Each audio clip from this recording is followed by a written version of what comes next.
Okay. All right, hello everybody. We're doing a video a little different than my usual content. Number one, I have my face cam on. Number two, we have a guest here. This is an interview rather than a commentary video. Going to be about an hour 30 minutes. We have with us Rayyvana, formerly at the Young Turks, currently doing lawyer things. You can introduce yourself in your own way if you'd like.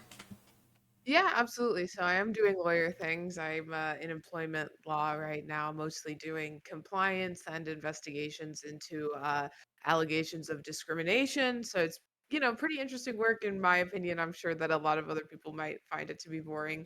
But I was at the Young Turks for about 2 years. Left to get my full-time lawyer job after graduating law school.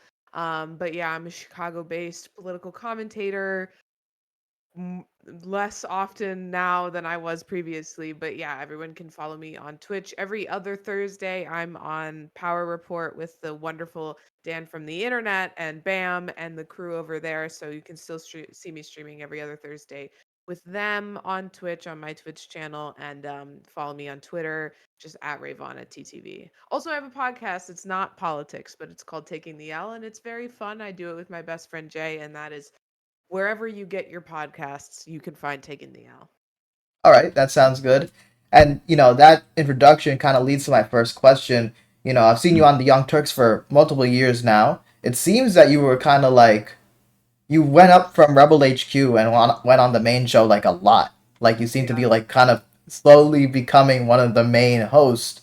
So it was a bit of surprise when it was announced that it's your last show. You know what I mean? So what exactly happened there? Was it just you decided I want to focus on the lawyer stuff, or was it also the Young Turks? I know all the media companies are going through financial struggles, and every Young Turks video they're mentioning it to join membership.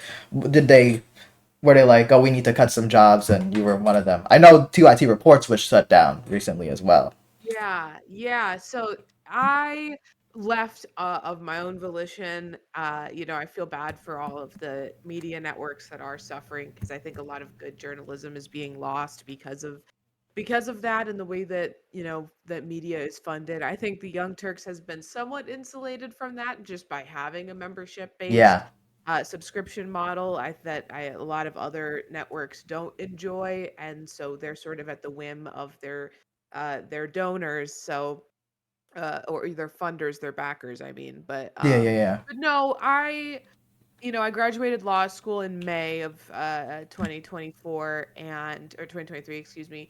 And I wanted to do commentary full time, but it wasn't like I was being pushed out of TYT or anything, but there just Mm, wasn't a full time position for me. So even though I had been hosting quite frequently the main show several times a month, the other shows, particularly Indisputable, which I really miss doing. I love the crew over there, but yeah. Indisputable a lot, and guest hosted a lot, but I really needed a full-time job and I really wanted to work in my field, and an opportunity arose, doing this type of employment work, and I just couldn't pass it up. So, and the type of work I'm doing, it didn't really leave any room for me to be able to keep working with the Young Turks just because I'm in person every single day. I don't have any, work from home days, and I don't really get to make my own schedule sort of at the whim of the people we are working with. So I Yeah. had to leave the Young Turks. But yeah, it's no bad blood. Obviously I have strong disagreements with Some of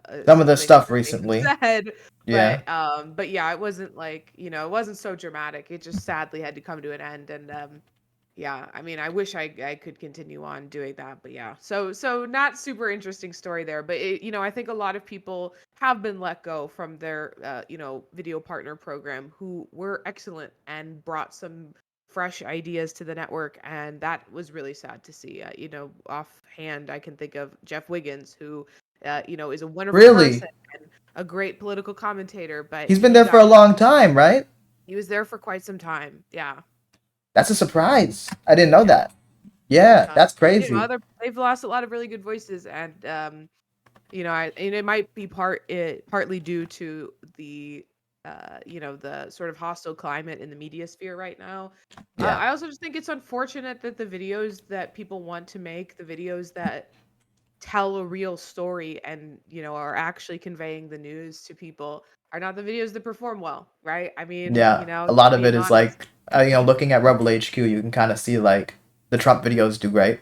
Oh, they Uh, do excellent. The Trump yeah. supporter, dumb Trump supporter owns himself by whatever, whatever, those videos pop off. I think my most watched video had 3 million views, and it Wow. was about a DoorDash driver who got revenge on a customer who lied about him not delivering the order. And of course, it's not about climate change or, abortion restrictions or something meaningful. It's just some dumb random something It's I the made in a couple minutes. it's the social media game. It always be like the silly Yeah. stuff that just pops off, but I Yeah. guess that's part of the fun if someone's like real into that kind of stuff.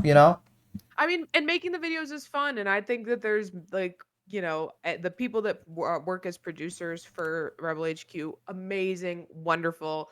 I got to work with a lot of different people while I was there, and I love them all, and they're really dedicated to the work they do. And of course, it's not like they're super gung ho about having to make a million Trump supporter videos. They love when videos that are more substantive also do well, but it is the game, and so. Yeah. So how would Rebel HQ work? Would it just be because I remember when they had the job listing up for the longest time, they had that up forever. Um, and then by the time I was an intern and wanted to get a job there, it was gone. But the yeah, um, but I remember like it was like 5 videos a week that you had to make. I think right minimum or something like Um, that. it was 10 videos a month minimum. People opted to make more. Typically, I would make between 3 and 5 a week. Yeah, But yeah, you had to usually at least 3 to yeah, justify being able to continue to pay you. So yeah. and this is it's just because I'm curious. Okay, So how yes, much I would paid you well. get paid per video? I would have to look to see if I'm allowed to disclose that Okay, publicly. okay, okay. I'm not Yeah. sure in my contract. I mean, it's not like it wasn't a good pay, right? For a couple hours of work. I'll tell you off. Yeah, yeah, yeah, yeah, yeah. Yeah, sounds good. Sounds good. Yeah. So, okay. Yeah, I remember when I was an intern, I was on TYT reports, that side of things, which, I respected the people I was working with, but wasn't really my kind of work. I'm not too crazy about like the print journalism side of things. Right. Respectfully, I don't really know why a company like the Young Turks, who was like the first YouTube partner ever, needed a print journalism side Yeah. of things. But I respect the work that was put in. I remember this is gonna be a little bit of a. I'm not trying to drama bait, but this just kind of pissed me off at some point. I remember when 2IT reports got shut down. I came across a video from a YouTube channel. I'm not a big fan of the Vanguard. I'm not a big fan of them. And they were like, kind of like being like, oh, you know, the reason why TYT reports got shut down and why TYT has financial struggles is because they I don't know nothing about the Jordan Sheraton situation, the drama that happened there. They fired Yeah. Jordan Sheraton and they replaced him with they name dropped Jonathan Larson. They were like, Jonathan Larson's this like insider establishment guy who worked on TV, and it's just like, well, I mean, when I was there, he was reporting on powerful people, really digging into stories, made me do work like that. Yeah. And it was pretty intensive work sometimes. So I don't know, these podcast people don't really know what they're talking about. Jonathan Uh, Larson, great guy, did so much work on the prayer breakfast, exactly, that's and exactly the thing. exposing sort of like the behind the scenes of that, and like that work has been cited to quite a bit. So, it is sad to see it shut down, but also, difficult to sort of keep that side of things going when it is an online news network. It's geared towards getting videos, Videos. putting those Yeah. out, getting views. So that other side of it, was never going to be wildly successful monetarily. I will say I think that a lot of people do like to sort of say that TYT is having money trouble for to get clicks and views. Clout. But as someone who worked there, I think it's really It's oversold. super overstated. Every time You. there's a drama, people are like, "Oh, this is going to be the thing that shuts TYT down." Like, I'm sorry, but it's not. It's not. There Yeah. are a million Yep. people, who are there's hundreds of thousands of Gen Xers who love and are dedicated to TYT and will continue Exactly. to give them money every single month. Oh, uh oh. You froze on Discord. Is this on my end? It might be on my end. Uh oh. But yeah, I think it's just Oh wait, something hello, people want hello, to say. hello. Sorry, I think Hello. my internet acted up for a second and you froze. But last thing I heard from you was there's a bunch of Gen Xers that love the Young Turks. Right, and they're gonna pay every month to, continue their membership, and, even, people will say, they're giving these opinions to drive views. I'm sorry, that's just not the case. Like, Yeah, if some host is giving an opinion that you don't like, you're saying like the controversial opinions from a certain certain specific host. Yeah, I think every single host has said something that people have, like, disagreed been with.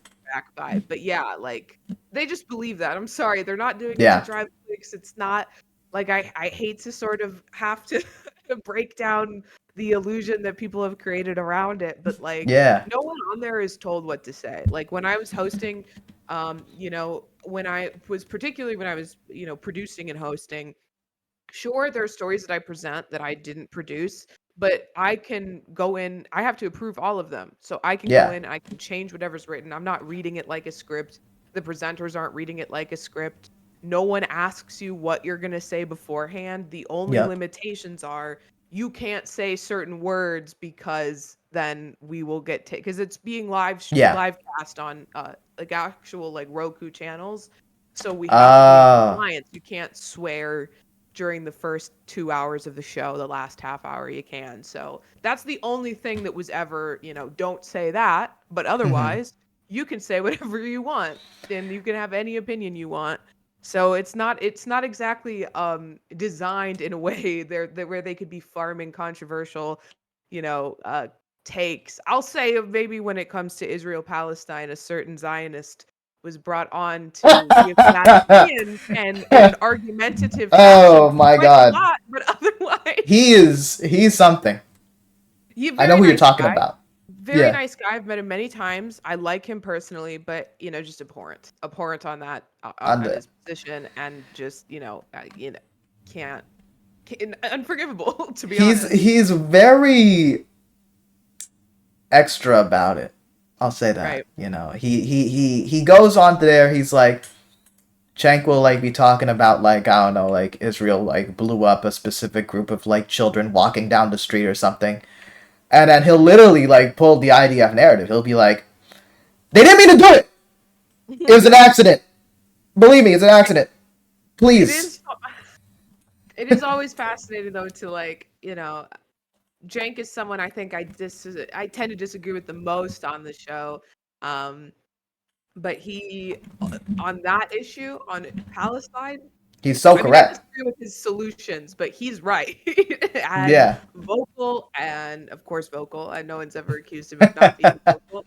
But and not afraid of confrontation is definitely an attribute that Cenk has. So those arguments that they get into, they get very clicked on, but it's funny to see them screaming at each other red It's in the pretty face, exciting. and then They should have more never screaming matches, genuinely.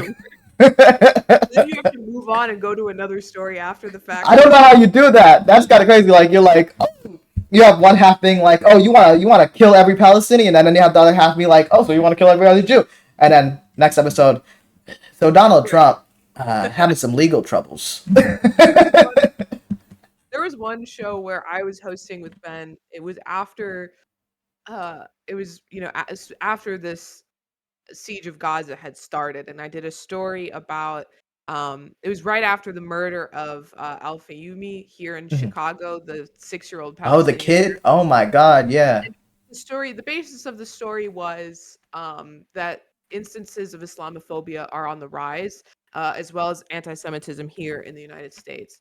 And I Yeah. had a disagreement with the way that anti-Semitism was classified by the only source that was documenting this naturally. Um, uh, it counted every anti-Israel Yep. statement as an instance of anti-Semitism, and I said that I disagreed with that. And that story was supposed to be story. It got stretched out. It became very contentious, and temperatures were high. And then they just had to move into another story right after, and it was awkward. It was uncomfortable. Like, And correct me. Were you ever in studio? at the Young Turks, or were No, it no, I always never made always it out remote? there. No, no. Yeah, yeah, yeah. I think it would've been worse for me if I was in studio having to have those conversations. Yeah, and it's nice to be able to be do it from home and, like, have my notes in front of me, but, like, in studio, you're kind of if I wanna quickly fact check something and I'm here at home, I can do that, but, you can do if you're that. in the studio, it's like you kinda gotta wait and come back to it in a note during the social break or whatever, and that's not always the most, effective way to get the correct information out there. Yeah. You know, because I was an intern at the Young Turks, there have been like people, let's say like at like these college leftist groups that I'm like still in the Discord server of, and they will like reach out to me. Like one of the people will reach out to me and be like, "What do I think about all the drama and this, that, or the other?" And my take is simple. Like there's things I disagree with, obviously. I mean, Yeah, I'm not the people that are making the controversial statements. It's not me saying it. And the thing is right. there's a lot of people at the Young Turks that probably would not say the certain things. So I don't think that the I've been seeing a lot of people paint like a broad brush, especially on Twitter. They're like TYT is shifting to become the Daily Wire. And it's like, no, it's not. It's I mean, it's, like, so hard to make that argument when Dr. Ritchie's show exists. I mean, exactly. and I get the criticism. I do. I hold the same criticism. I have the same disagreements on. I mean, Anna is, and very nice woman. I love Anna. She's great.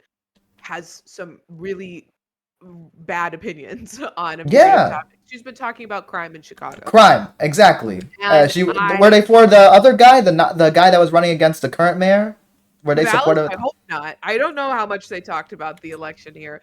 But she's been talking about crime in Chicago, and she made a tweet and said no one is covering this story. And I was like, well, No one. no one is covering that story where you live in LA, because here in Chicago, the story you're talking about is all that's been on the news. And I mean, it's the same old, like, it's a joke here. We always say, shut the fuck up about Chicago, because no one talking about Chicago really has an idea what's going on in Chicago. And it just sort of pushes harmful narratives when you sort of laser focus on violent crime here, because crime in the city is going down. Yep. And if you want to talk about meaningful solutions to the crime, CPD is extremely well funded. All right, they Yes. have no, it's not the issue that we aren't policing enough. The issue is there Almost has every police department is like right, super well funded because they're super well connected to the local politicians. And yeah, I recognize, I'm not a police abolitionist. Like I recognize that like police probably got to be there, but like most of these places where they're like, the crime is so bad in Chicago, the crime is so bad in LA. It's like, well, I mean, the police departments are funded, so so what's right, the problem here? yeah, Maybe we should look otherwise. But then you talk about looking otherwise, and they're like, oh, so you wanna let criminals get away with everything? It's yeah, ridiculous. yeah. If And I I were to mean, spec, oh, sorry, go ahead, my bad. I was just gonna say, it's things like that. Obviously, trans opinions. Anytime Yes, Jen talks about women's sports, my eyes roll into the back of my head as an avid consumer of women's sports. Yeah, I think that yeah, he should leave the politics on that side to the actual athletes who have a completely opposite opinion of he on the yep. subject. But otherwise, I mean, to sort of cast the whole network as like moving to the right, when again, like John is not Yeah, I was gonna say I never seen John say anything I disagree with. no, Genuinely, John just no. seems nice. John, Dr. Ritchie, I mean, and so many of the people who come on the show to guest host and, contribute. I mean, Francesca, Fiorentini, Jackson White. He's maybe a little more right wing than I am, but he's not right wing. Jackson But White, interesting. Yeah, I was gonna say, and I guess I'll start with this. Look, Chank, Anna, if you guys ever needed someone to work for you and work cheap, I'll do it. But like, if Rebel HQ you gave $100 per video, you want to give me $50 per video, I'll do it. But I'll say this, I recognize my disagreements with them like a lot. It's kind of interesting because I intern for them. I kind of have to be the person people ask about yeah, the drama that people personally are like, what do you think about this, Nathan? If I were to just speculate specifically on the crime stuff, I do think I want to be fair and say they live in LA, and when you are in a big city, I guess you see certain things that make you uncomfortable. If you see someone like I don't know on this like a homeless person dead or something. Or I think Chank specifically brought up when he was on Hassan's stream like a dude like jerking off outside Hassan's house. Like that's uncomfortable. That's Yeah. bad. But when you also start like kind of fear mongering about like other things related to crime, like you're like, they lock up the toothpaste.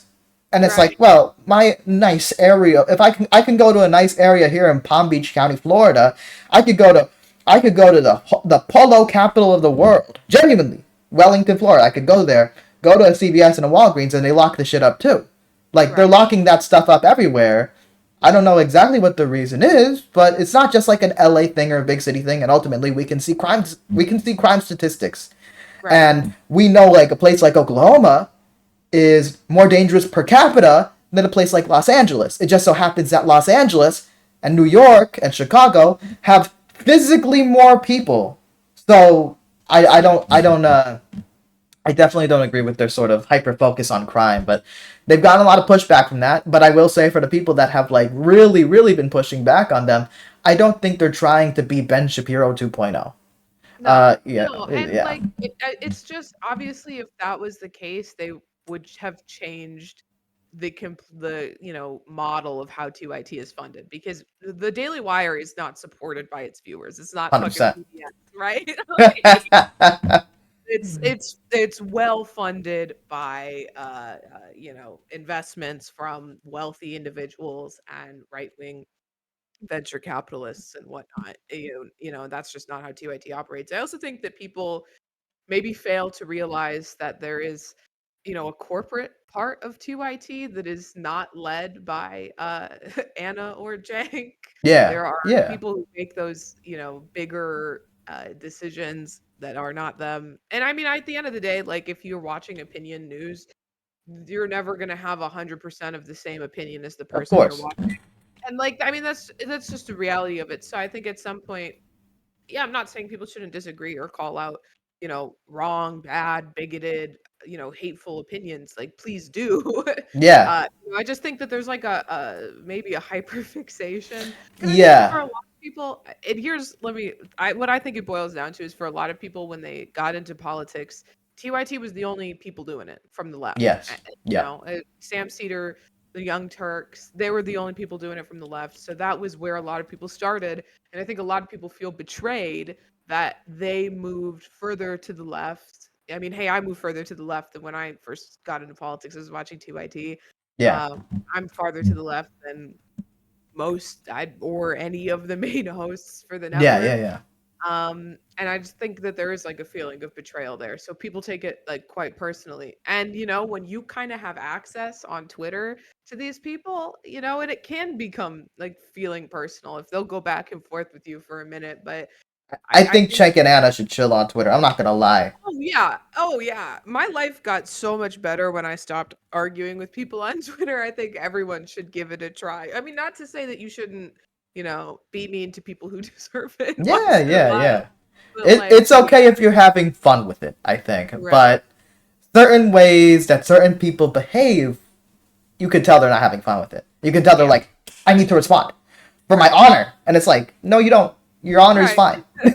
That guy is still gonna be a loser at the end of the conversation, and they're never gonna admit that you were right. So just And quit playing. also add on the fact that with Twitter, like so much of Twitter, I watched this video by this like I think either Georgian or Russian YouTuber, and like the internet had a big blackout in Russia at some point, and Twitter activity went down dramatically. So much of those blue check marks are literally paid assets to Yeah. start chaos. So you're not changing minds on Twitter.com, So Right. yeah, yeah, One time Twitter I saw my, crazy. friend Alec Gunter going back and forth arguing with an account, and I looked at the name of the account, and it was "Kill N-words," and I was Oh like, my "Guys, stop god.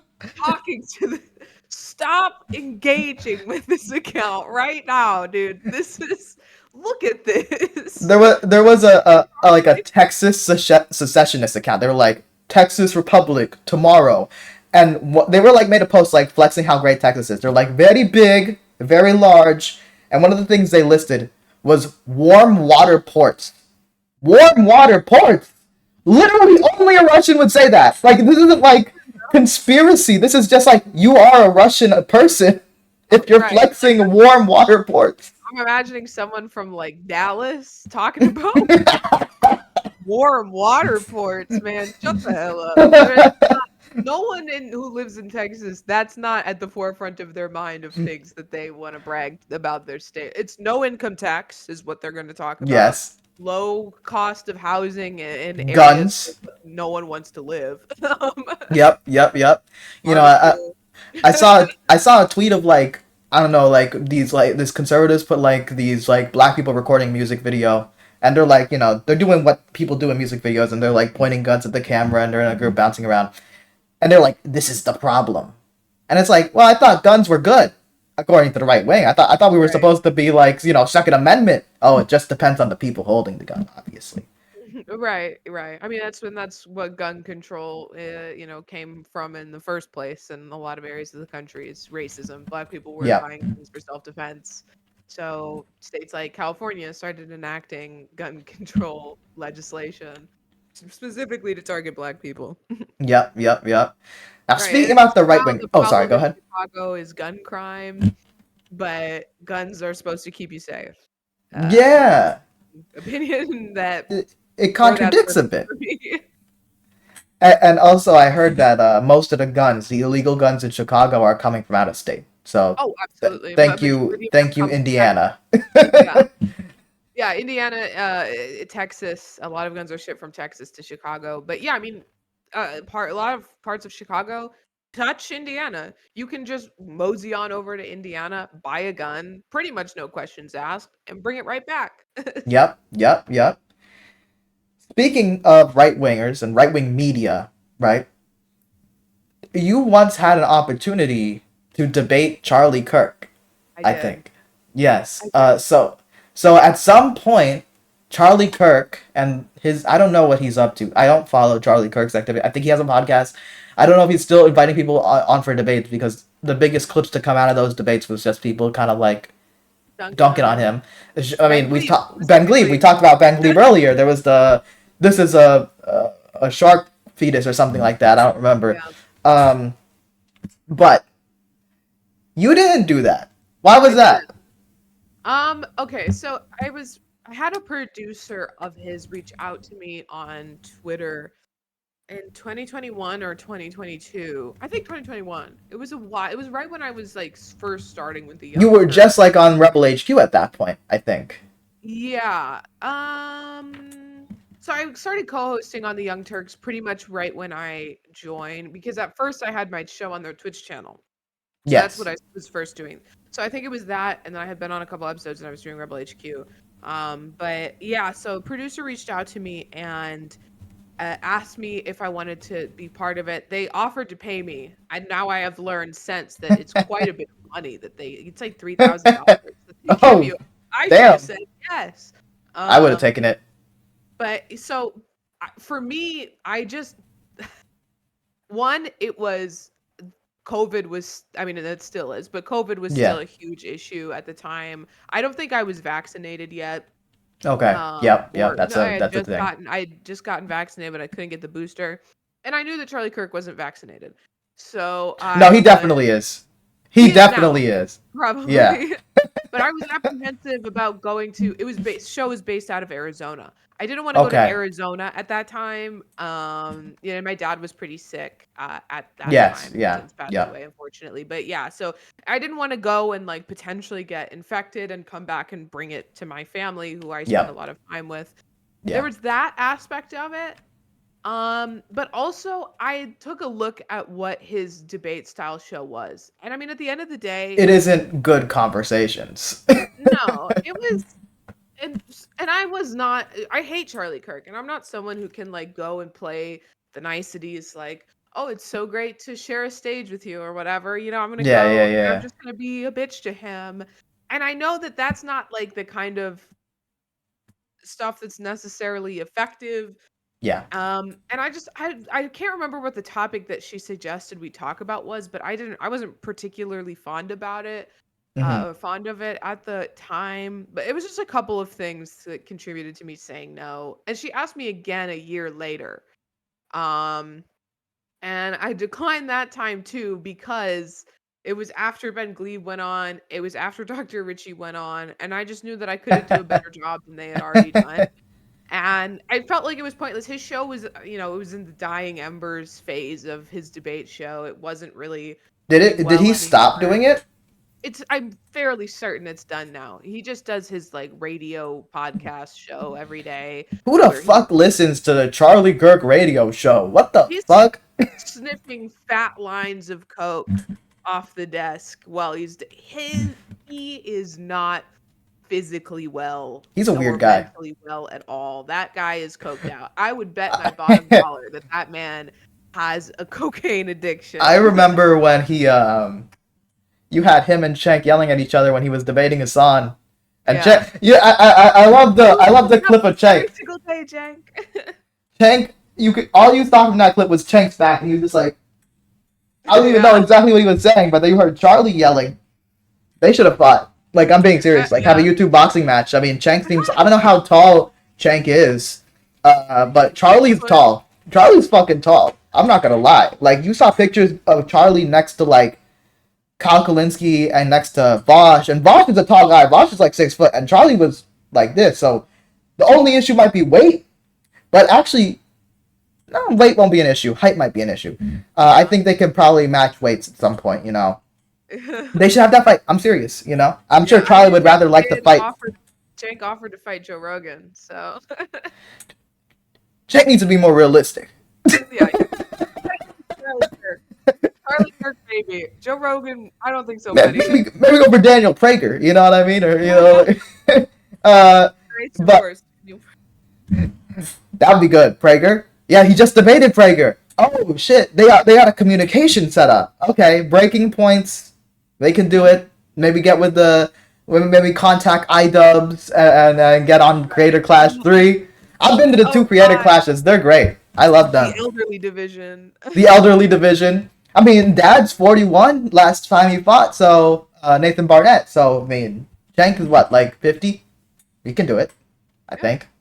yeah. Well, and they did the two events in Florida. The Florida Boxing Commission's much more loose compared to like a lot of other places. But And I think, conservatives love yeah, Florida, so exactly.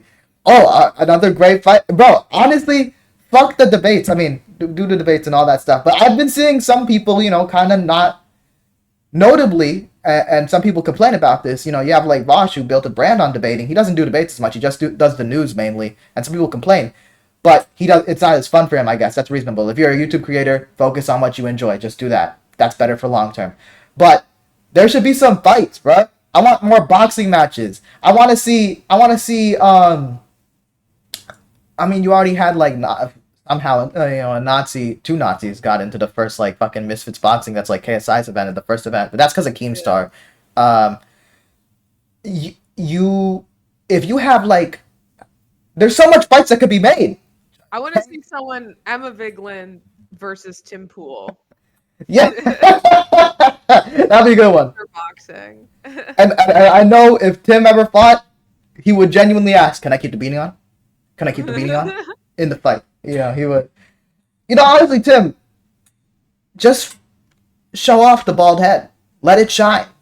That is my opinion on the issue too. I think that, but okay, here's his problem.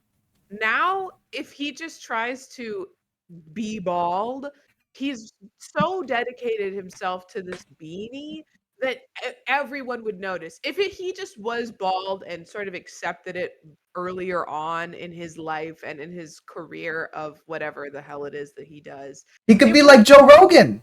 people wouldn't make fun of him that much for it, but it's because he's so insecure about being bald that is the reason why everyone bullies him for it. Like there's plenty of people who are bald online and that's not like something that people criticize them for. Yeah.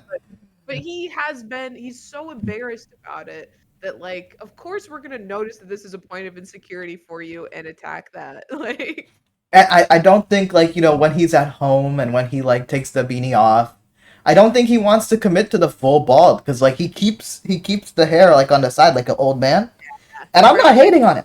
I'm not hating stance. on him for that. Like that you were born like that, genetics. But Right. just be the bald guy.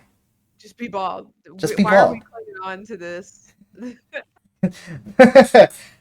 I think though, going back to the Charlie Kirk debate, it was probably smart that you didn't go if you didn't feel like you were number one comfortable going, and number Yeah. two, like if you don't feel like you're like much of a debater or anything like that, like Yeah, I'm definitely not. I mean, yeah, I'm a lawyer, but so like I can that's make part of the the job. argument, but it's a different sort of situation, right? Like, Debating be like a weird game, you know. yeah, debating is not about intelligence, it's not about knowledge, it's about style. And I don't think that I come across necessarily as someone who people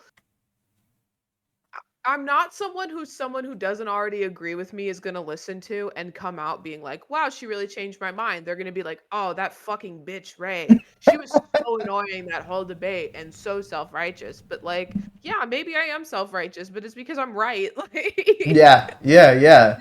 yeah, I just knew that I was just gonna come across like I was bullying Charlie Kirk, which I would fair, I would have been. I would have gone there and just insulted him and talked about how he has uppercase gums and like and just and how he has been the front man of an organization, the co-founder of an organization that is supposed to be about um how conservatives are Engaging the suppressed. conservative youth.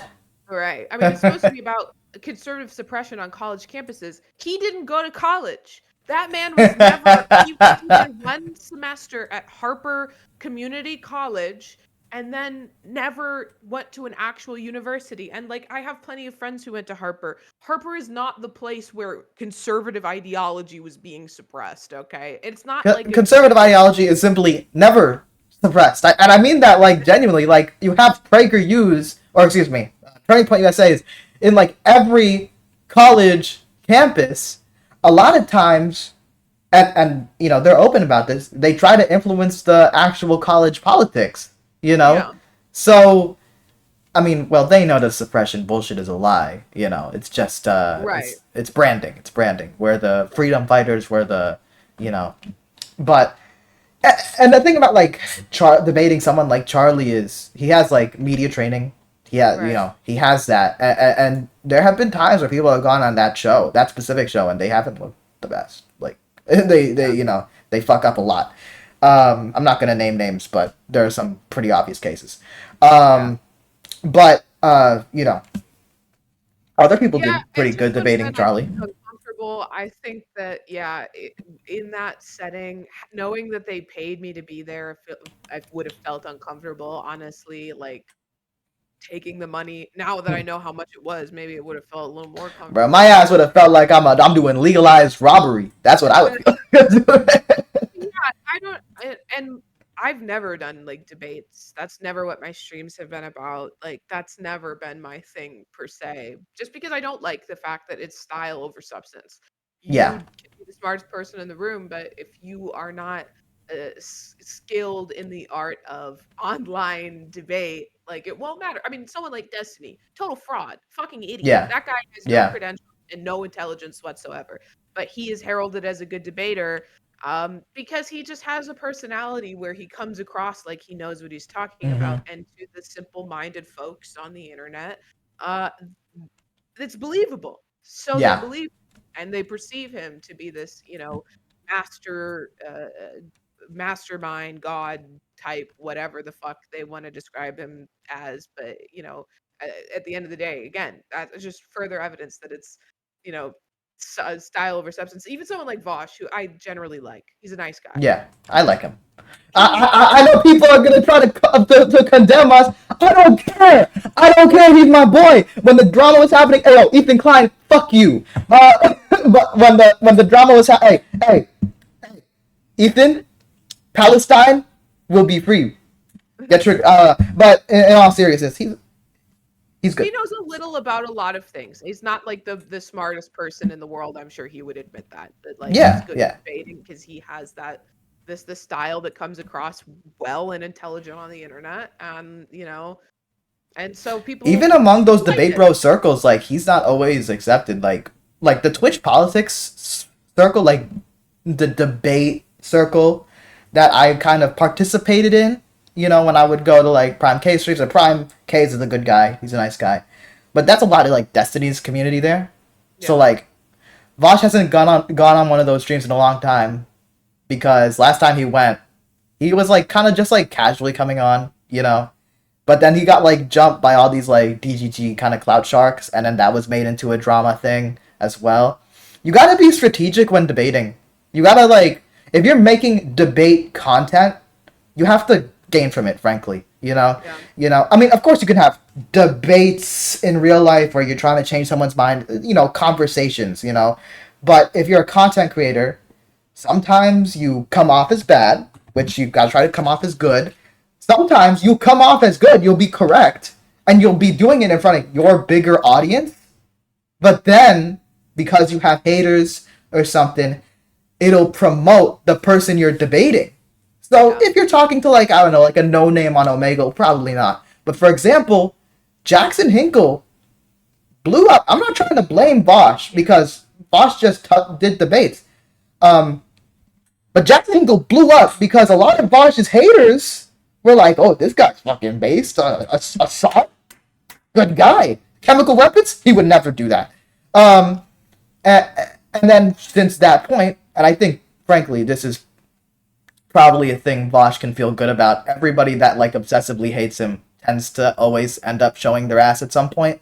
Jackson Hinkle, we know, is a fucking at this point Russian propagandist. Oh, undisputed Russian asset. I mean, Yeah, it paid. and I'm not someone who likes to levy that accusation because I think it's used in bad faith quite a bit, and a lot of times, anybody who has an opinion slightly out of line with the mainstream liberal opinion will be called that. But I mean, Jackson Hinkle is, I'm sorry, beyond a shadow of a doubt, being funded by the Russian government. No, no. I mean, he got to do trips there. He got to do a trip there. Got to ride around in the tanks. You know. Right. I mean, like, yeah, it's undeniable that that guy is getting cut checks by the Yeah. Russian, by some, Russian oligarch or some entity within the Russian government to do propaganda for them. I mean, and it's sad. I mean, one thing that I do think is funny, because he's a sicko, right? He likes to profit off of the The genocide in war. Gaza. He doesn't give a single fuck about Gaza. He Yeah, he doesn't, just be posting like gore, pretty much. Like right. seriously. It's gross. But so he really built up a platform by doing that, but then um he failed to consider that there's a lot of solidarity amongst Muslims with Uyghurs, and he denies Yes. the cultural genocide of the Uyghurs in China completely and totally, and calls them terrorists. And he also supports Assad. Two Yeah. things that actual Muslim people living in the Middle East do not. They don't fuck with that shit. Had built up a lot of goodwill with like Middle Eastern people online, and then because of those takes of his, he got called out pretty quickly. I'd like to see that, but it still sucks that he's been able to build up this platform as though he actually cares about the plight of the Palestinian, or just the Middle Easterners in general, which he doesn't fucking care. Like, this guy calls himself a MAGA MAGA communist. communists. Like, he's not. He doesn't give a fuck about But any. complete incoherence. Genuinely. Yeah, and he worked for fucking Nancy Pelosi. Like, he did his Did little he? kid mayor. He did. He was an intern with Nancy Pelosi. He did I his know. little kid mayor bullshit. He, all of that nonsense. He did that, and then I think he dropped out of college to stream full time.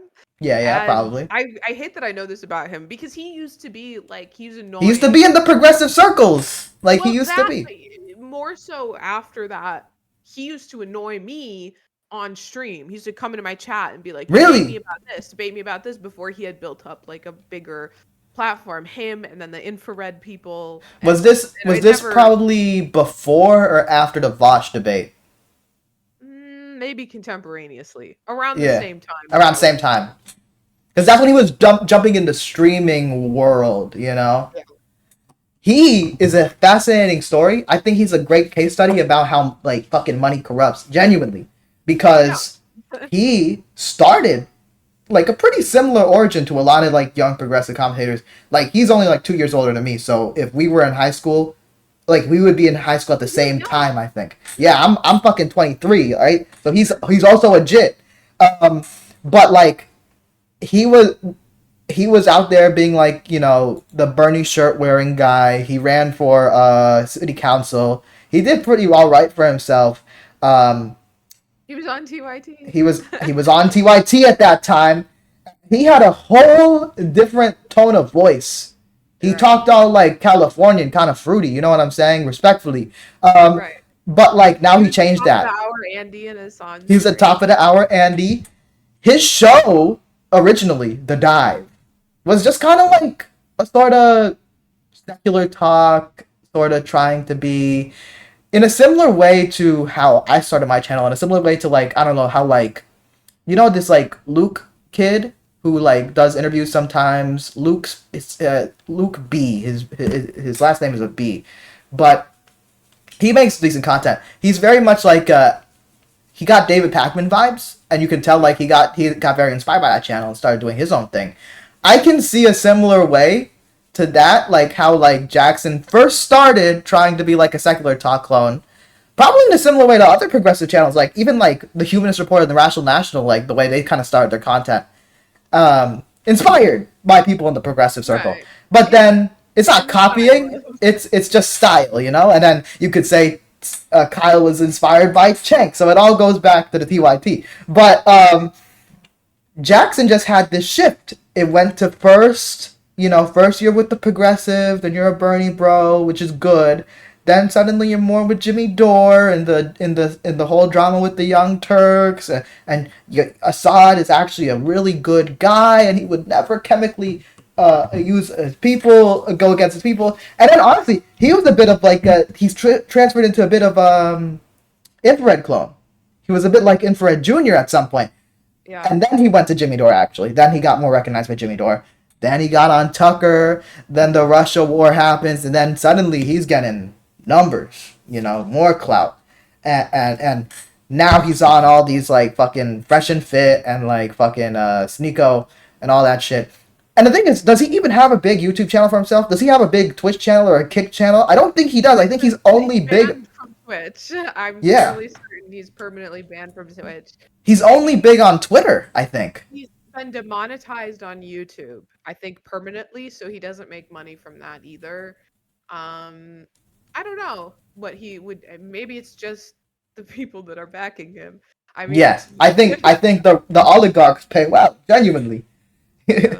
He's an asset, and they gotta make sure their assets are well paid. I guess. I mean, they gave him a wife, and she exposed him when they broke up Wait, at really? The Russian model the exposed Russian. him? Yeah, well, they got, I think, eloped or something. They got married quick, What and the then fuck? left him because he was abusive, is what her contention is. And Yo, posted about it whoa, publicly. Yeah. So, that's crazy. I Also, mean, like, maybe he was a good kid. I think maybe he was a he was good probably a kid good at kid. the point, and Ambition is useful, but it could be fucking horrible too. Ambition could take you to like the darkest fucking places ever. I think he just drank the Kool-Aid and really thinks that I don't think he believes in the things he says. I don't think he gives a fuck about whatever he says, but he does think that he's hot shit. Oh, no And that doubt, he no can doubt. treat people like they don't matter. And so it doesn't matter if he's using Palestinians to, uh, you know, earn a buck from whatever, or trying to, I can't remember if he was someone who was like engaging in like sort of sussy fundraising. Maybe it was someone else. So I won't say that for Not sure, sure. not sure about that. But yeah, I mean, it is just a tale as old as time, right? You get Yeah, a crumb of clout, and it can be corrupting. And I just think it's sad, and that all of these people will he end is up. genuinely a sad case because Yeah, you they'll see be. the decline in Yeah, his I mental mean, they're state. mentally unwell. These people are all mentally unwell, and like, yeah. I mean, he's racist. He's misogynistic. He's a bad person. He's a bad person, and karma will I get wonder to what his him. parents think. Like as weird as They're that sounds, like his parents are like normal like liberals or something. Like how do right. you They're feel about seeing your California. son do this shit? California Dems, exactly.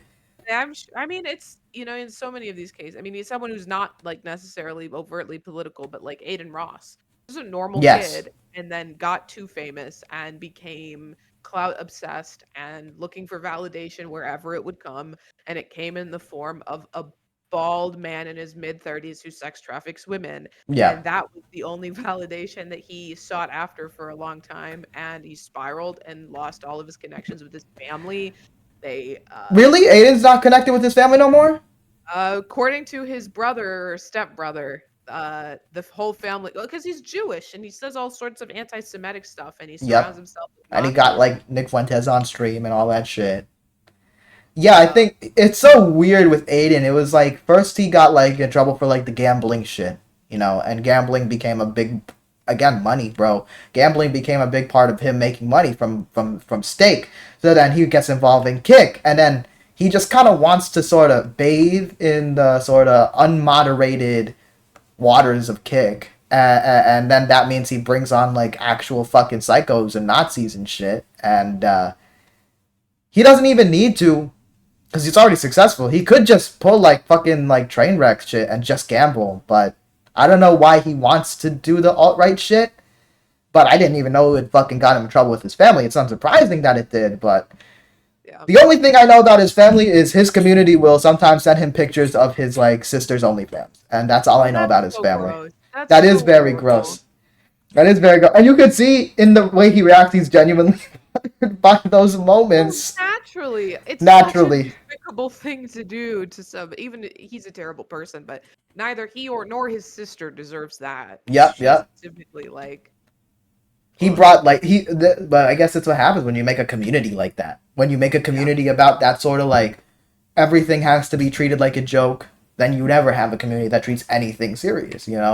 And then yeah, I think it was his community that fucking pulled a bomb threat on the recent like Misfits Boxing KSI's event, on their recent event. Fucking because that's the community he built. So he should be Kick needs to die, like genuinely. Kick needs to like fall off like a cliff of a website. Like genuinely, like it provides nothing for the internet. It gives people like Vitali, who like fucking became irrelevant a million years ago, gives them yeah, more relevance, and it's just like yeah, I'm curious who runs Stake because I guarantee you the person in charge of Stake and like fucking Trainwrecks is probably just like so stressed because all they want is to gamble, okay? And they want people to get addicted to gambling, but they didn't ask for this Nazi shit, I bet. So I wonder what they're gonna do. yeah. But going back to you real quick, you um were on the Young Turks. You did stream. You haven't streamed a lot. You do stream still like you said every Thursday, every second Thursday or something like Yeah, that. every other Thursday. I try to do Every other every Thursday. Thursday, but mostly it ends up being every other Thursday. Because I work 9 to 5, and then I have to come Yeah. home and I have to go to the gym, and by the time Yeah. I'm back, it's 9 PM, Yeah, yeah, and yeah. I wanna eat dinner and go to sleep. So you were kind of you didn't have a full time job at the Young Turks, but you were like you got paid for Rebel HQ, and I'm sure I maybe you got I don't did you get paid for your main show appearances? I'm assuming you did. Yeah. Um, you I asked people this. I remember when I was an intern, I was asking Jonathan about similar things. So I like to ask questions of people that I kind of view as like kind of made it or already successful. So you were on the Young Turks. You were in that network. You kind of have built up an audience as well. So, but you are focusing on the lawyer stuff because that's important and you're putting a lot of energy in that. Do you see yourself sort of focusing in the long term on lawyering or influencering, I guess, with the lack of better word? Well, there's a lot more stability in lawyering and Yes. probably more money to be made as well, even if I'm Yeah. not like a corporate lawyer or anything like that, so I don't make, the crazy dollar amounts that some people comes to mind when they think lawyer. Um, but I mean, I enjoyed my time doing influencer stuff, and I don't mind continuing it in some capacity. And I mean, I would like to maybe sometime down the line return to it in a more substantial way than what I'm doing now. But for now, yeah, I'm focusing on the law stuff because I'm at the age, I'm 26, gonna be 27 this year. I'd Yeah. like to eventually own a house. I know that Yeah. that's kind of a big ask as a Gen Zer is to ever own property, but I would like to own a house someday. I'd like to, get married in the next couple years, have a family, do the trad domestic sort of situation. Um, and it just the volatile nature of making your money online is not conducive to that. And it was fine. Like the pay was fine, but when you're doing contract work like what I was with the Young Yeah. Turks, you have to be really mindful about setting money aside for taxes, Yes. because Yeah. it doesn't come out and you have to pay it all at one time. And I just did that last on Monday, and it fucking sucked. And Um, all influencer stuff is in a way like you're like a contractor. Like even yeah, if you're a big time YouTuber, you're still like a contractor for YouTube size, I guess. yeah, Yeah. and it's like, again, there's no stability in it. Like you Yeah. could be doing, like, I think of it like when you're doing Rebel HQ videos, if you get a million views over the month, then you hit your bonus. Nice. And Yeah. like I was getting that every month leading up to the end of the year. And then January hit and I was nowhere close to it. And there's Mm. nothing I could change or do to increase the eyes on it. It was just like the cycle of when people are clicking on political content, Yes. Yeah. versus when you're not. And I can't change that. And that impacts how much money you're making. Or, I don't know how many appearances I'm going to get in a month. I don't know how many times a host is going to get sick and not be able to come. So they asked me to fill in for them. Like, it just was not stable. And I mean, even Yeah. if it was more like, if I was more successful and I had like a successful YouTube channel that was making money, and I was making fine money on Twitch, but nothing that was like going to sustain my life. But, you Yeah. know, even if I was, again, you're at the mercy of whether people want to click on you. And Yeah. Yeah. it's not that I couldn't handle the scrutiny of it. I don't mind. Like people say horrible things about you when you're online all the time. It doesn't like bother me or anything, but it's just the having to constantly appeal to what's going to get people to click on you the most, and like knowing, I don't know, like when you're a streamer there's just days where you're not feeling it and you have to put on a face Yeah. and you have to turn the camera on, and it's not like work. Like there are days where it sucks and you have to go anyway, but it's like I have to interact with people the entire time. I have to, Yeah.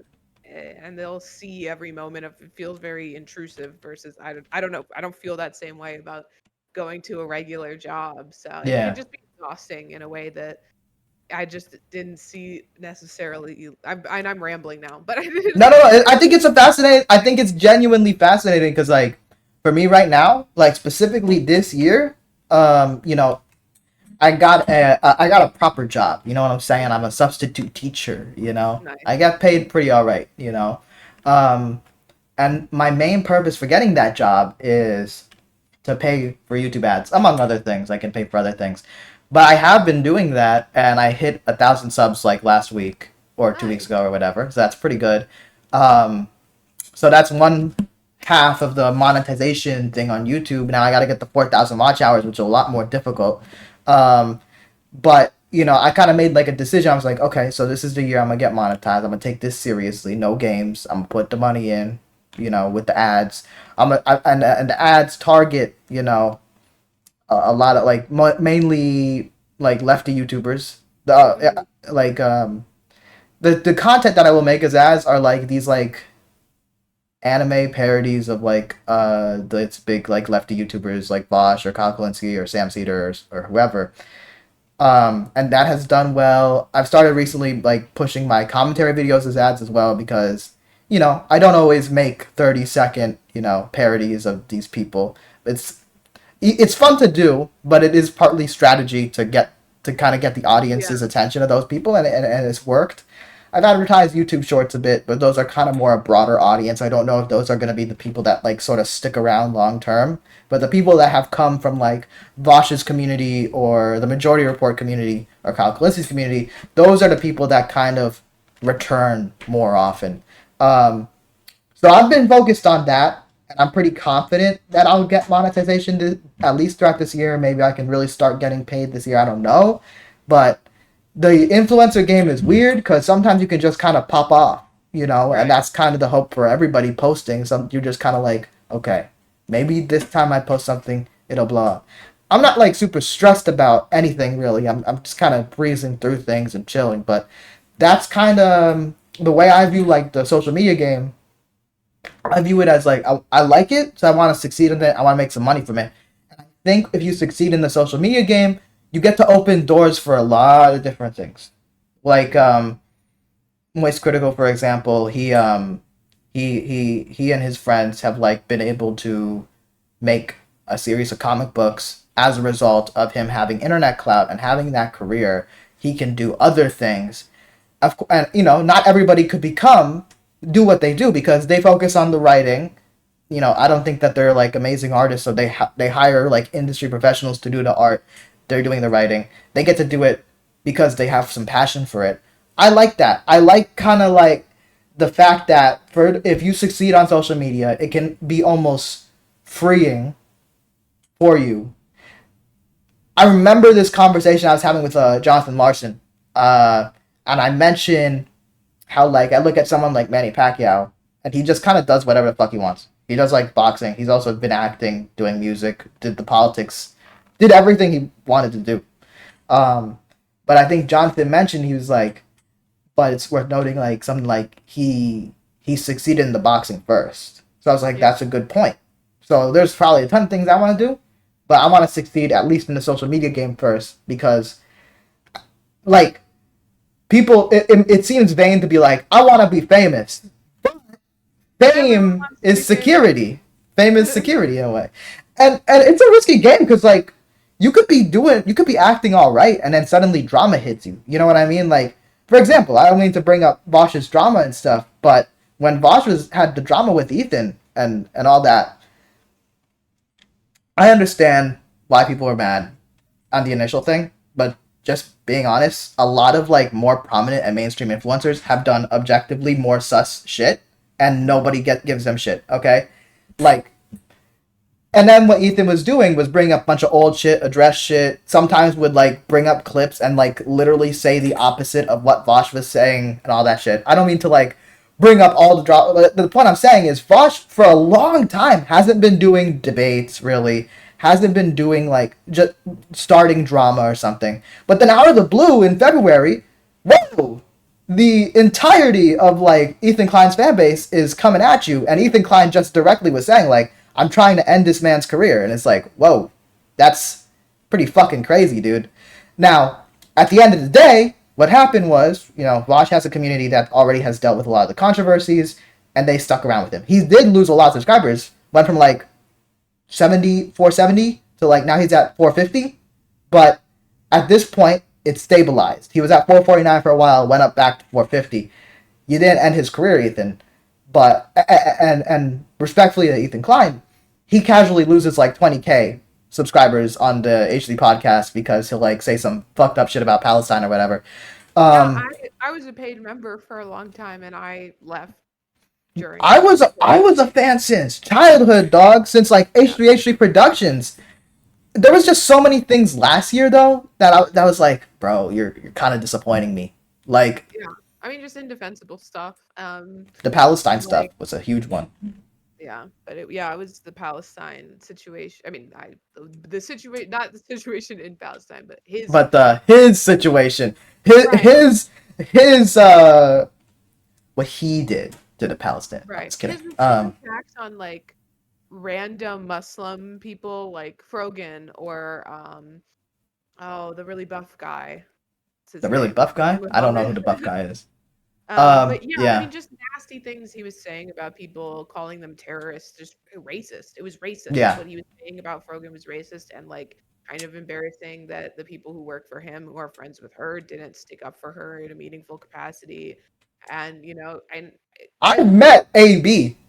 right? Like, I, bro, you know her. That's your friend. Like, why you're just gonna let him talk about her like this?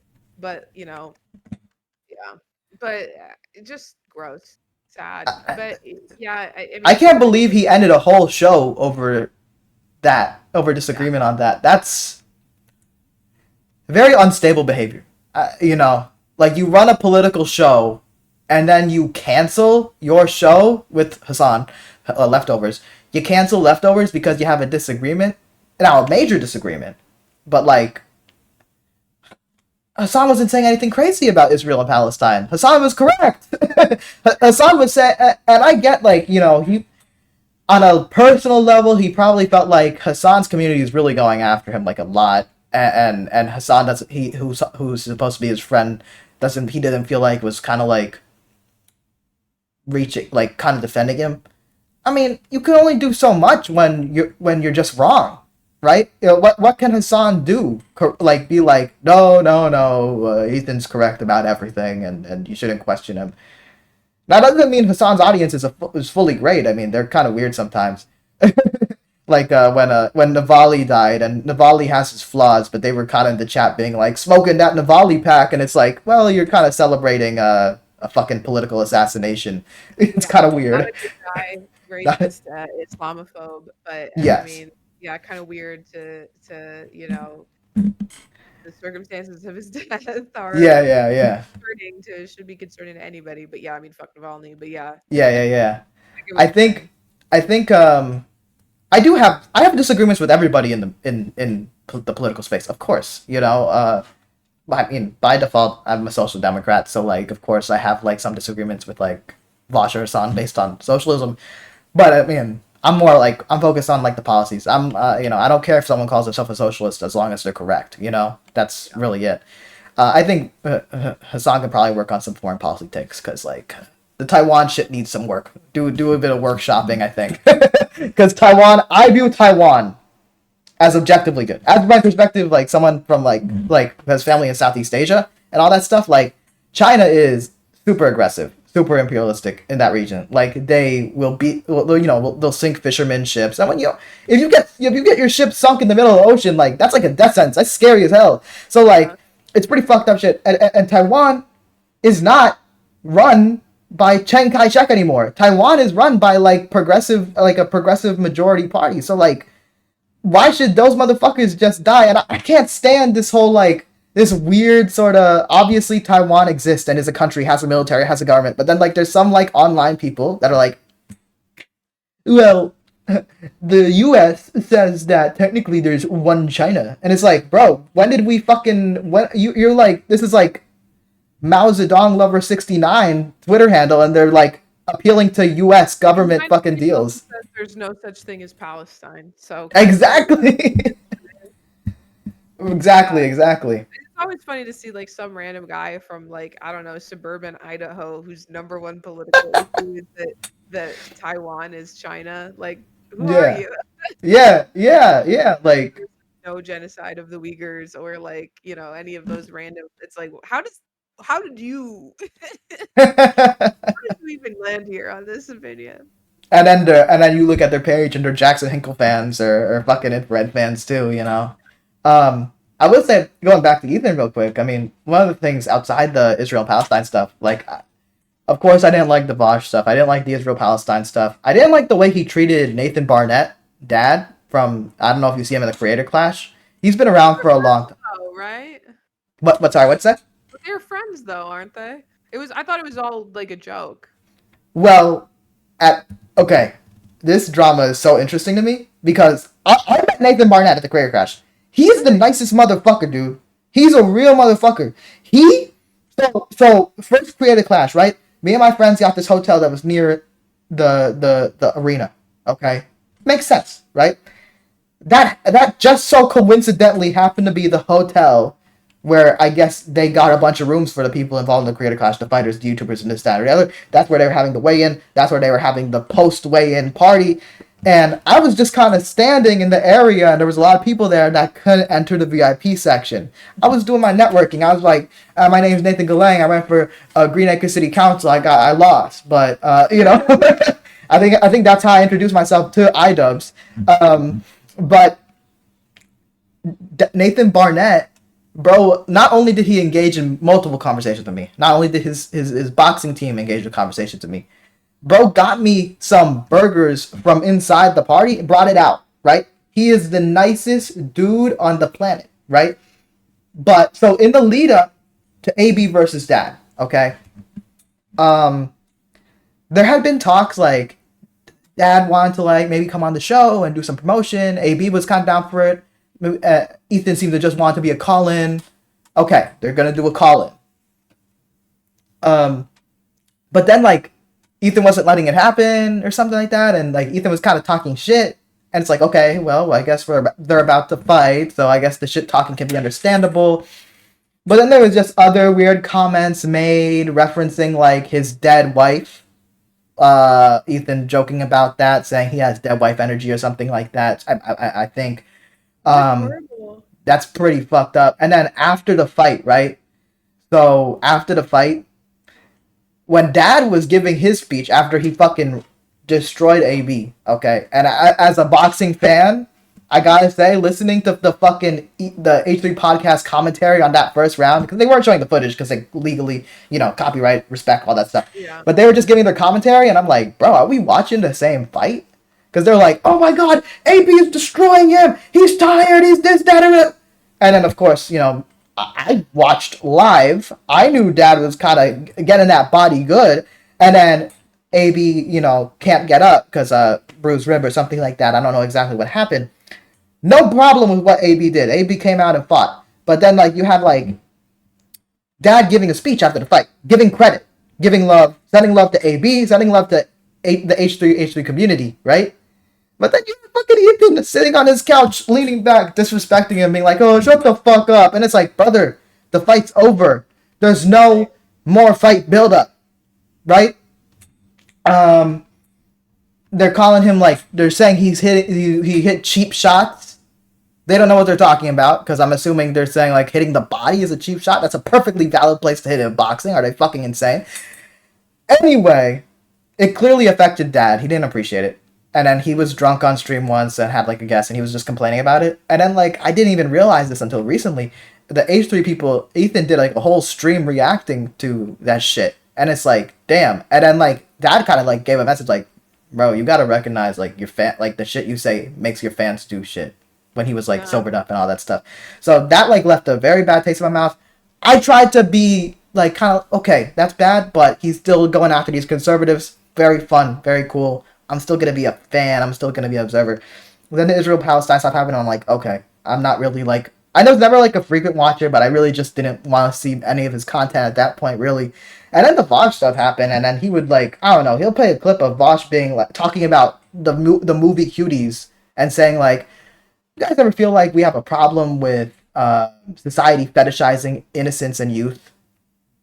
Like, I think that's a perfectly fair take to have. But then, like, Ethan will just pause that shit and be like, no, you do. And it's like, bro, you can't talk about complicated social shit without someone like Ethan Klein trying to, like, ruin your life, frankly. I don't... Ethan has dealt with, like, hate mobs, unnecessary hate mobs. That's why AB's on the show, because he was willing to defend Ethan, right? Right. He made, like, a commentary video, and he got a job from it. Good, credit to AB, but, like, you direct those same hate mobs to people like Dad, to people who's the nicest motherfucker. Bosch is more controversial, sure, but also, bro hasn't done nothing crazy recently. Bro was just, like, doing the news. And also, he thought that he had a decent relationship with Ethan, because apparently Ethan had reached out when, like, there was a channel strike. He was like, hey, man, you want to talk to my YouTube rep or whatever? And it's like, bro, like, I will always have respect for Kyle Kalinske. I could have major disagreements with Kyle Kalinske, right? In 2020, he didn't vote for Joe Biden. I think he should have voted for Joe Biden, right?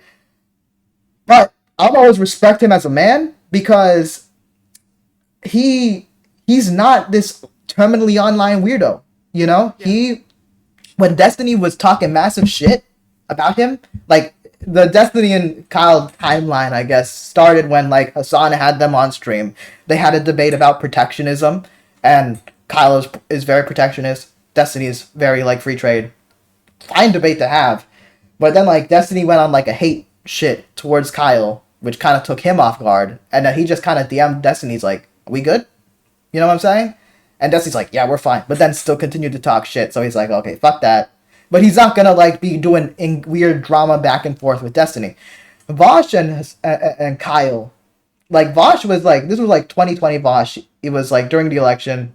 He was being a little heated, talking shit about Kyle and his position about not voting for Biden, talking shit about Crystal, and Crystal and Kyle now they're married.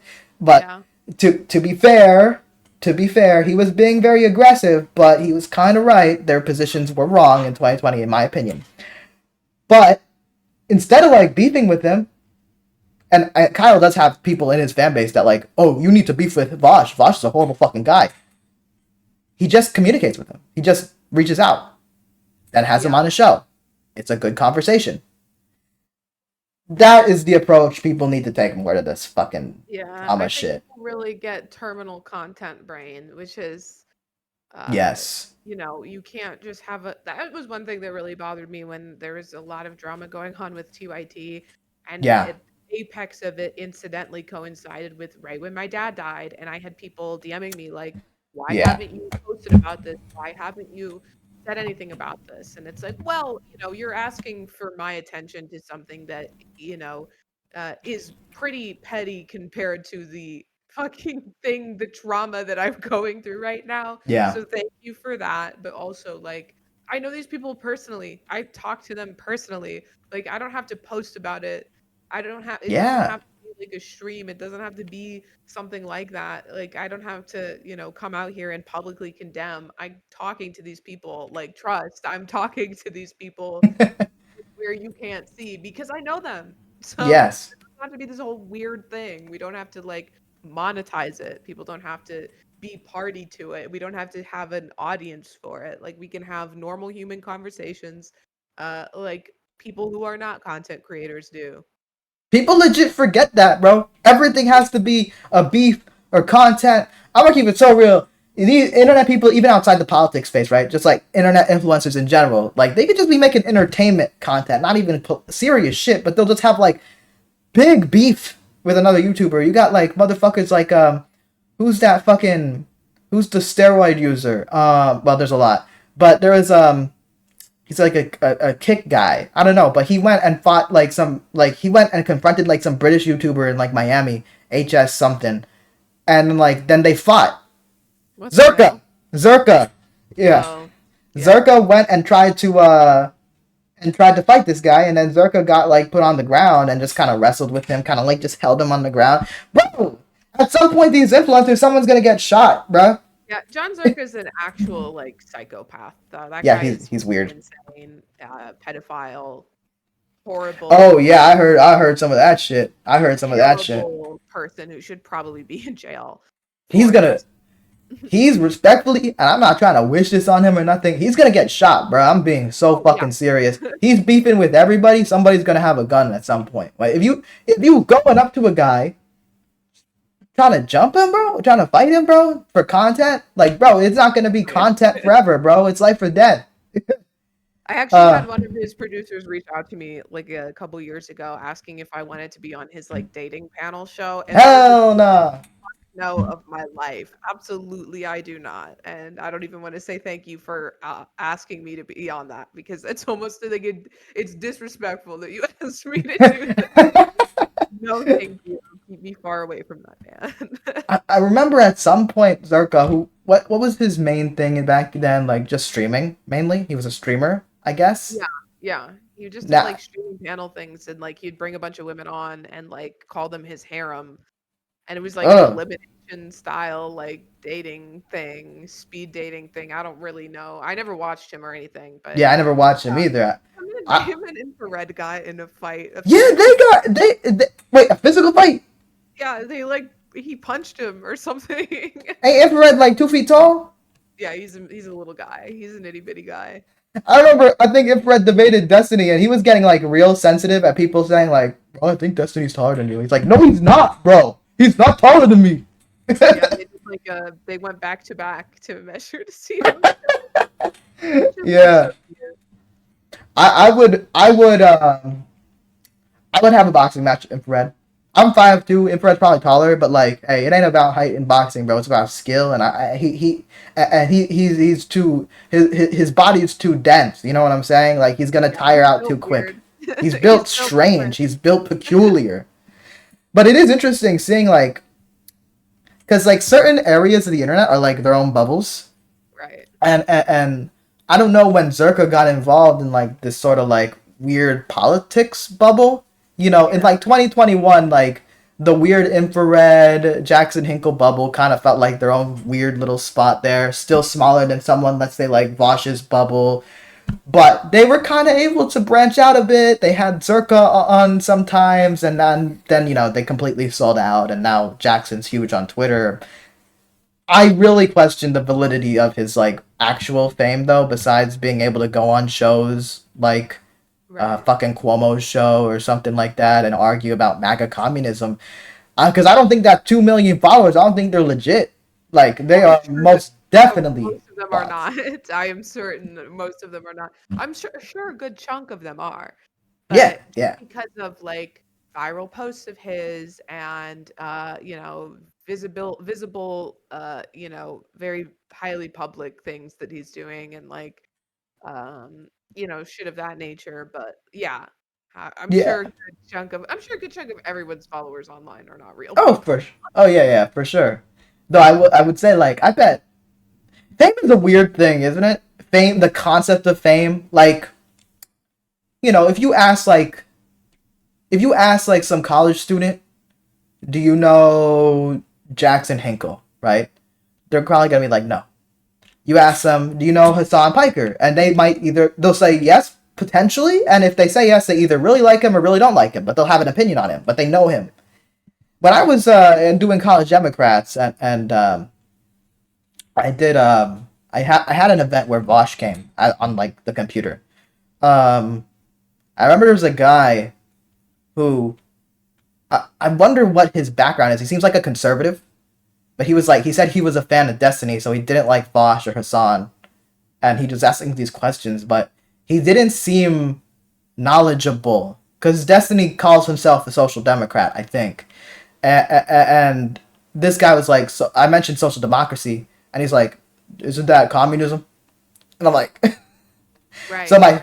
my theory is he probably like came from watching one of Destiny's debates with a conservative and kind of liked his vibe, and then that's what happened there. I don't know, but fame is a real strange concept. But also like the Young Turks, you look numbers wise, is fucking giant. Yeah. Like it's People know huge. People don't get this shit. They're like TYT is dying. You know, whether it was the Jimmy Dore people back in like 2021 saying that shit, or people Right. now being like, I don't know, Cenk and Anna say controversial things, so TYT is dying. Bro, if you go on like the fucking, let me see this, TYT social blade. What they at right now? What they at right now? They are 40K new subscribers in the last 30 days, 34 million views in the last 30 days. That's fucking insane numbers. Yeah. Now that doesn't mean Cenk can run for president and win, but Or he run for any office and run win. for any office For and that win. matter.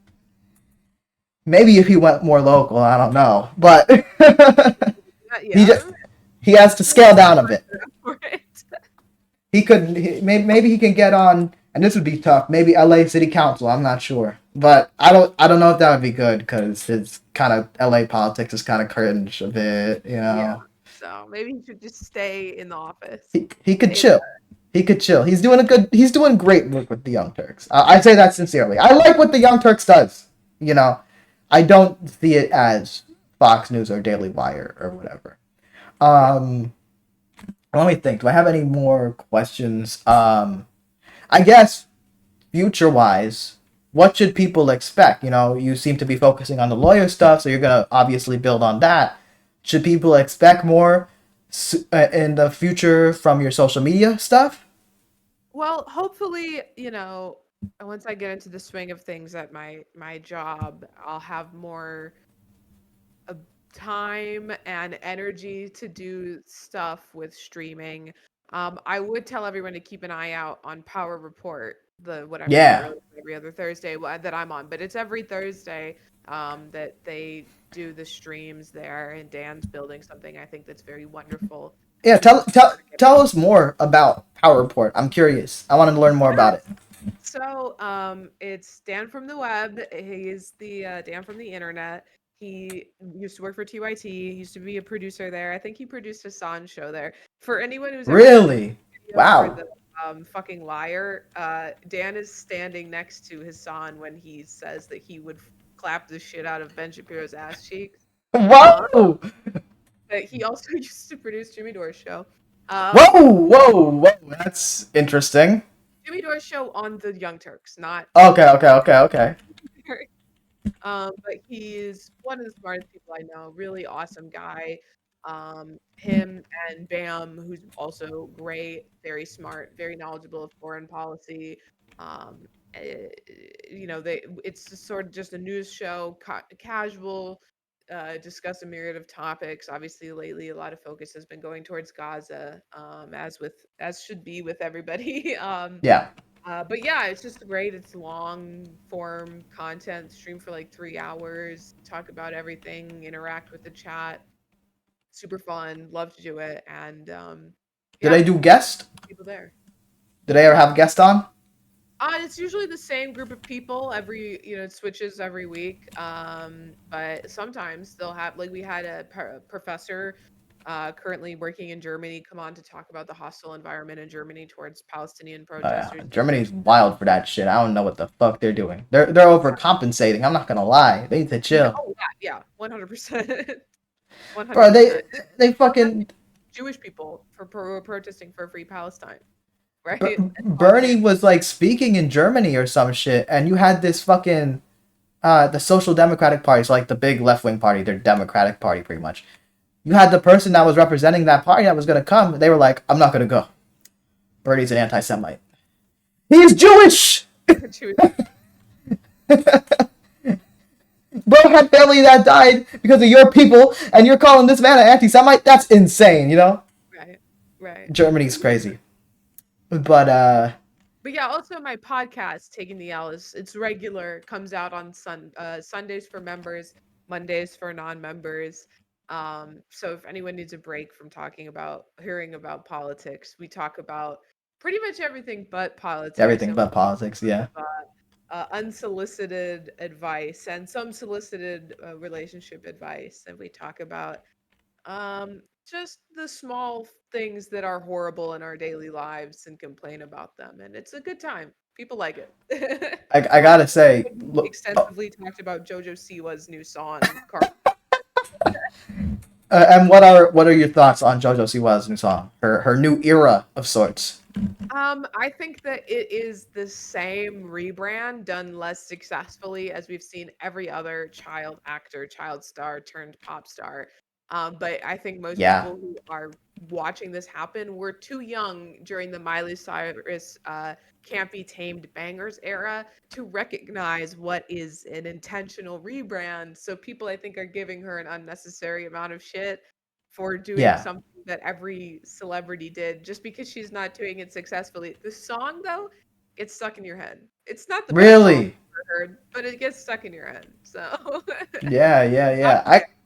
I gotta say, it is so important. I think, and every sort of person that is super political, whether they're an activist or one of these political influencers or a politician directly, you know, y'all everybody needs to have some activity, some that they or passion outside of politics. You will be genuinely a happier person um when you live for something outside of like this sort of never-ending struggle that is politics. Literally from every point of view, it is a never-ending struggle, whether you are a conservative, whether you're far right, whether you're left of center, whether you're left, whether you're a communist, whether you are a neoliberal, super pro-establishment person, or like let's say like you're someone that's like working in the fucking State Department and you feel like you've gone far, you will still feel like there is a goal you are working towards and you're not there yet, and you're dealing with constant like people pulling at you, no matter what part of politics you're